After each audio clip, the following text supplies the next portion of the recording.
ക്ലാസ്സിൽ ടോയ്സ് കൊണ്ടുവന്നാൽ ടീച്ചേഴ്സ് വഴക്ക് പറയൂ. എങ്കിലും ഇത് കൊണ്ടുപോയിക്കോ, കട്ടറ. പൊട്ടില്ല, പേനയാ. അടിപൊളി ചോക്ലേറ്റ് അല്ലേ? നല്ല മണമുണ്ട്. പക്ഷെ ഇത് ചോക്ലേറ്റ് അല്ല, ഇറേസറാണ് കേട്ടോ. ഓറിയോ ബിസ്ക്കറ്റ് എനിക്ക് വലിയ ഇഷ്ടമാണ്. പക്ഷെ ഇത് ബിസ്ക്കറ്റ് അല്ല, ഡയറിയാണ്. ഇതും കട്ടറ.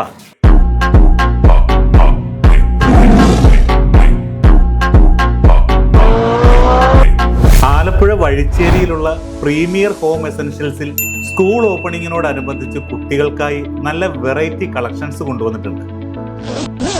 നമ്മളിൽ അധികം ആരും കണ്ടിട്ടില്ലാത്ത വെറൈറ്റി ഡയറികൾ, പെൻസിലുകൾ, പേനകൾ, ഇറേസറുകൾ, പിന്നെ ബുക്കുകൾ, നല്ല ക്വാളിറ്റി പൗച്ചുകൾ, കളർഫുൾ കുടകൾ, പിന്നെ പണ്ട് നമ്മളൊക്കെ പെൻസിൽ കൂർപ്പിച്ചിരുന്ന കട്ടറുകളില്ലേ, അതിന്റെ രൂപവും ഭാവവും ഒക്കെ മാറി. നല്ല കിടിലൻ ടോയ്കളുടെ ഷേപ്പിലാണ് കേട്ടോ. സത്യത്തിൽ ഈ ഒരു രൂപമാറ്റം കണ്ടപ്പോൾ ഞാൻ ചെറുതായിട്ടൊന്ന് ഞെട്ടി. അത് ഞാൻ അവരോട് പറയുകയും ചെയ്തു. പിന്നെ ഏറെ പ്രധാനപ്പെട്ട ഒരു ഐറ്റം എന്താണെന്ന് ചോദിച്ചാൽ അത് ബാഗുകൾ തന്നെയാണ്. പല പേരൻസിന്റെയും പരാതി സ്കൂൾ ബാഗുകൾ പെട്ടെന്ന് ചീത്തയായി പോകുന്നു എന്നതാണ്. എങ്കിൽ ആ പരാതി മാറും. നിങ്ങൾ പ്രീമിയർ ഹോം എസൻഷ്യൽസിലേക്ക് പോന്നോളൂ. ഇവിടെ നിന്നും വാങ്ങുന്ന ഓരോ സാധനങ്ങളും അതിന്റെ ഗുണനിലവാരം ഉറപ്പുവരുത്തിയതിന് ശേഷമാണ് കസ്റ്റമറിലേക്ക് അവർ എത്തിക്കുന്നത്. എന്നാൽ പിന്നെ ഈ വർഷത്തെ നമ്മുടെ കുട്ടികളുടെ സ്കൂൾ ഓപ്പണിംഗ് പ്രീമിയറിൽ നിന്നായാലോ?